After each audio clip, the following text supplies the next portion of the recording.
Bismillah, Bismillah, au nom d'Allah. Bismillah. Yes, good morning, class 8.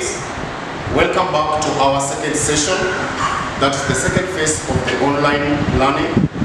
And as you all know that this one has been caused due to the pandemic that is being experienced in the whole world. That is about the COVID-19. And I hope that you are still staying safe. Remember to wash your hands and sanitize more oftenly, or at least to cover this pandemic.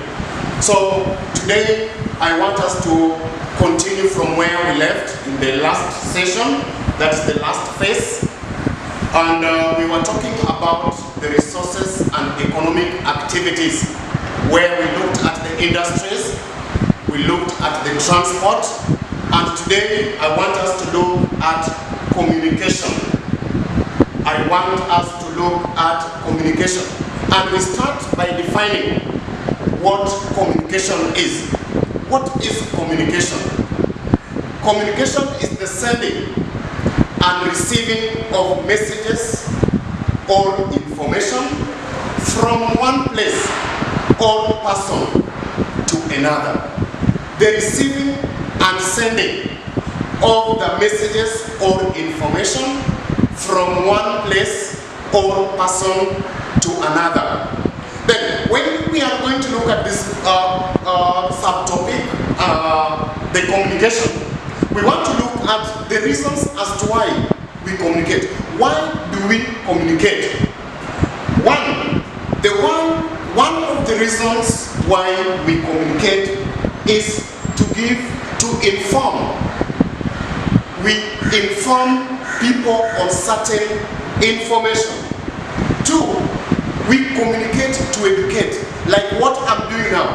We are trying to educate you. We are trying to give you certain information as part of learning.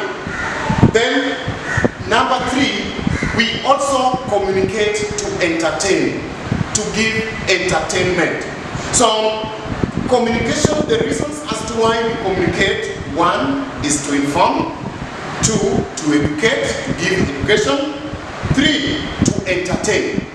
Then we have different forms of communication. We have 2 forms of communication. 1, the traditional form of communication. We talk about the traditional form of communication. Then we talk about the modern forms of communication. So these are the 2 forms that we are going to look at. But when you start with the traditional education, the traditional communication, form of communication, we looked at this one when we were in class 5. And we said that there are different categories or forms of traditional form of communication. One of which we have got the verbal or spoken form. Verbal. When we talk about verbal means the spoken. The use of mouth to transmit an information. Then number 2, we have got non-verbal. Non-verbal, not spoken. This one we can use other forms or other items to produce or to send an information. So when we talk about the verbal or the spoken form of the traditional form of communication, this uses the messengers. We have got the messengers, ululation. We have got the ululation, then or wailing.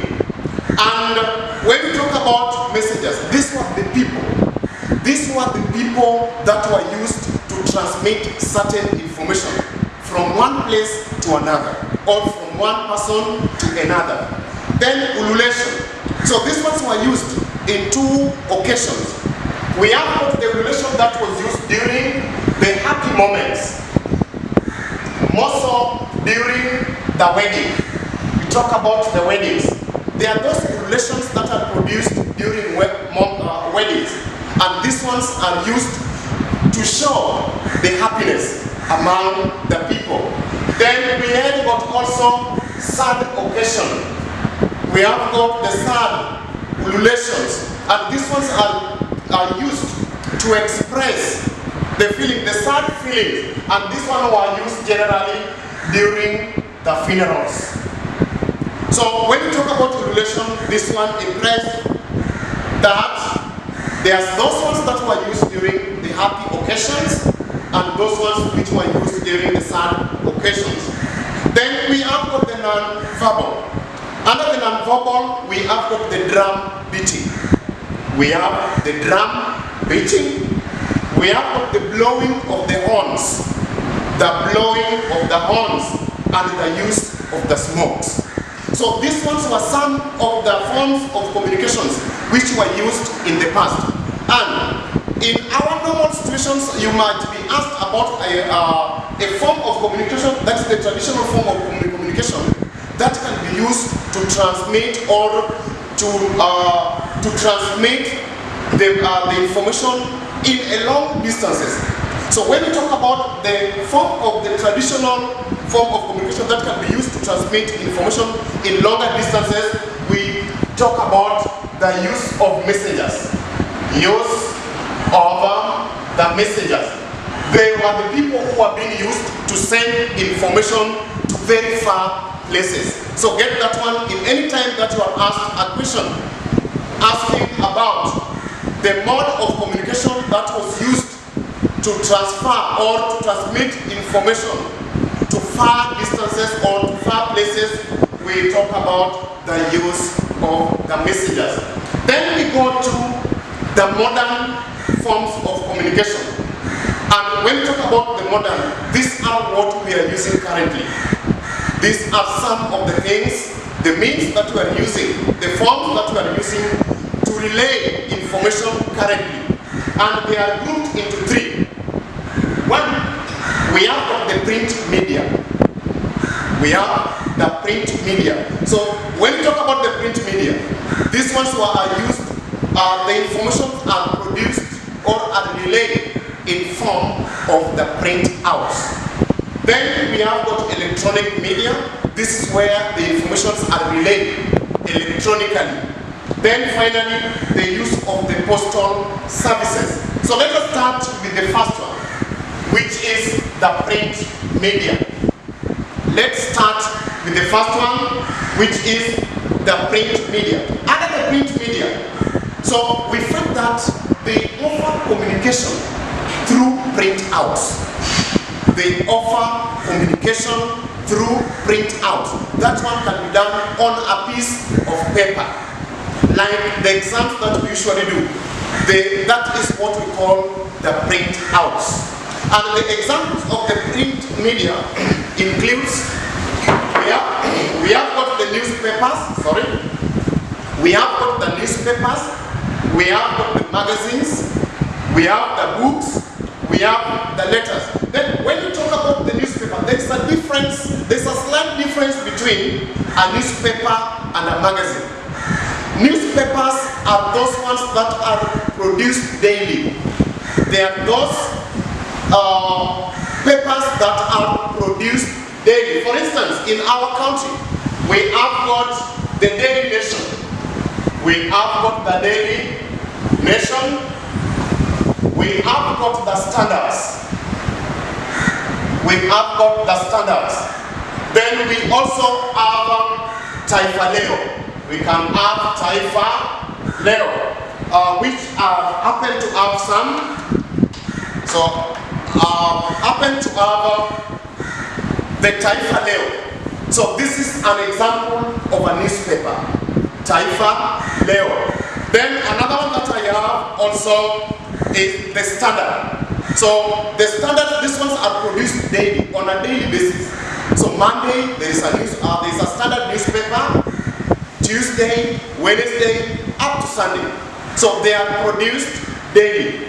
Then when we talk about the magazines, magazines are produced in a span of 1 week. It can be 1 week. We talk about a span of 1 week. They are not produced daily. They are produced in a span of 1 week or 2 weeks.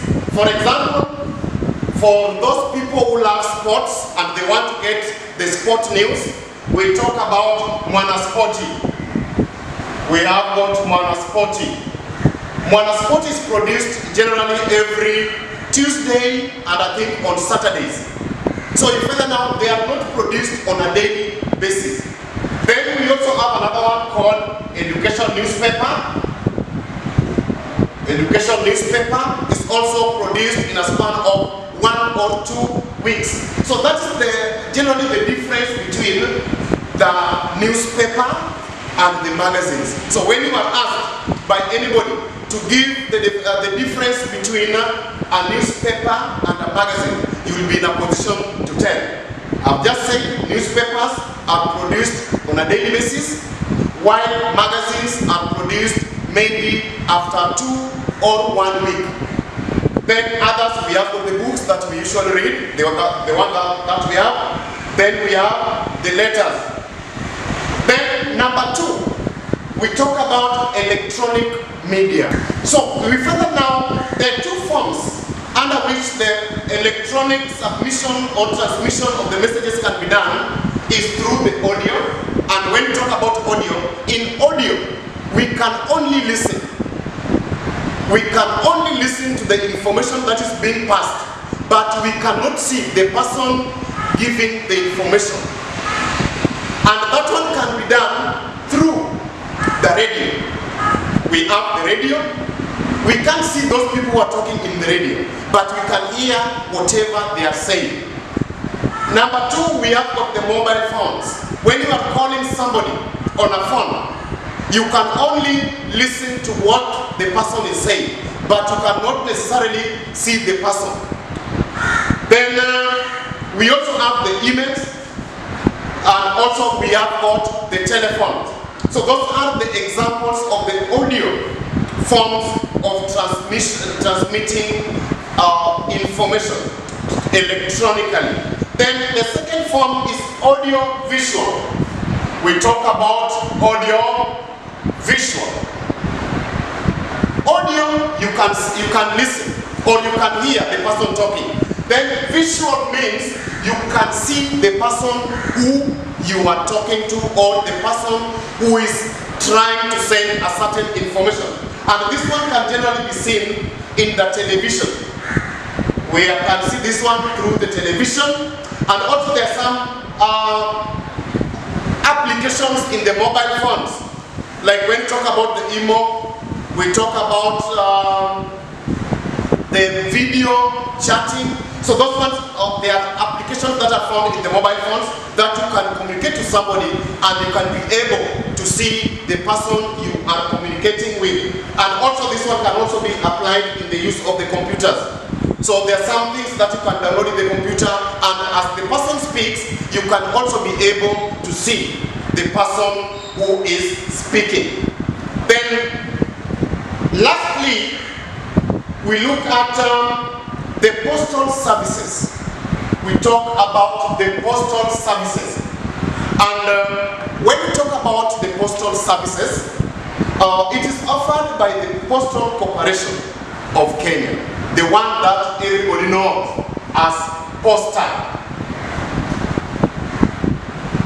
Offered by Postal Corporation of Kenya through Post Office. And the Post Office that most of you know it as Postal. And through the Post Offices, letters and parcels can be sent to distant places. You can send a parcel or a letter from Mombasa to somebody who is in Kisumu. We can also do it from Mombasa to somebody who is in Nairobi. So we can send the letters, and in this case, underline the one, we use the letters and also the parcels. Then there is also, we have got the courier companies, which also offer similar services, which includes, we talk about the security courier, known as the G4S. Those people who know that one, the G4S. They also offer the courier services. We also have the Nation Courier, the Skynet Express, and several bus companies can also offer the courier services. they can send the parcels.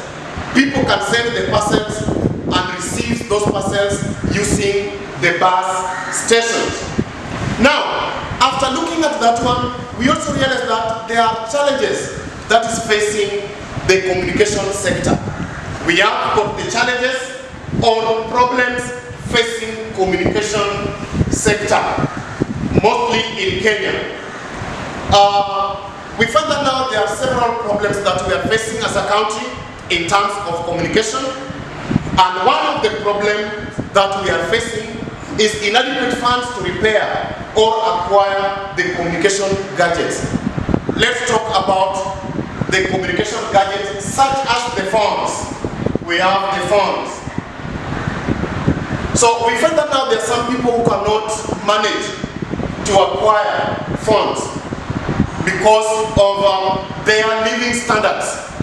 Like we find that now mostly the phones can be acquired by most of the population that is staying or that is living in the urban centers or in the town. But when we go back to the rural areas, depending on the living standards of the people and what they get as an income, they might not be able to acquire the gadgets, that's the communication gadget. So that one makes it a very big challenge and problem to the people and also to the communication sector. Number two, theft and vandalism of equipment. Theft and vandalism. When we talk about vandalism, they break down, and people also try to steal some of the things that are used in the communication, in the transmission of the messages and also the information. Like we talk about the wires. There are those wires that have been used, like when we talk about the telecommunication or telephone, the one that was being offered by the post office. So you find that now many people have tried to steal or to vandalize those items, making the transmission of the messages becoming a very big problem and also a challenge to the service providers. So the theft and vandalism of the equipment, that's the communication equipment, has also interfered with the smooth flow of the communication in the country. Number three, high rate of poverty. High rate of poverty. And that is what I termed it as low standards of living.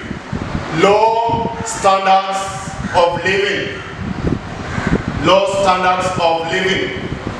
So you find that now there are those people, like when we are talking about the problems facing the urban centers, we talked about the main problem that faces those people living in the urban centers is unemployment. These people do not have the source of income. So that one will also make it very hard for them and difficult to acquire the communication gadgets. The level of poverty will make most of the people not to access to the communication system. Then number four, the frequent changes in electronic media, which makes it difficult for users to cope up with, to adopt. Like initially we were using the button phones. And now the technology has just changed abruptly, and now we have got the smartphones. We have got those people, like when we talk about illiterate people, those people who did not go to school, they don't know or how they can't use these devices. It becomes very hard. So that change in the technology has also posed a very big challenge and a very big problem to the people, hence affecting the communication sector. Another one is ignorance to the changing technology. Ignorance to the changing technology. There are those people who have got that mind. They have got that mindset that using things such as the computers and also phone are exposing the community to some immoral practices or immoral behaviors. So, which is not true. It depends on how the people are going to use the technology. So ignorance has also posed a very great problem to that sector. Then we have got lack of the technical skills that I've talked about, those illiterate people. When you cannot be able, like for you to use a computer, you must have certain skills. You must have certain skills so as to use these devices. Power distribution is uneven in most parts of the country. We find that there are some areas that are found within the rural areas, they don't have the electricity. So, and you know that the gadgets that we are using, they require a lot of power. So that one can lead to the problem. Then we have the breakdown of the satellites, the one that transmit the signals, and which brings it or which results to network failure. We talk about network failure. When there is no network, you find that now communication will not be possible. Lack of internet in some parts of Kenya is also another problem. So these are some of the problems that are facing communication. And that one will mark the end of our lesson, our first lesson in this phase, and let's meet in the next lesson.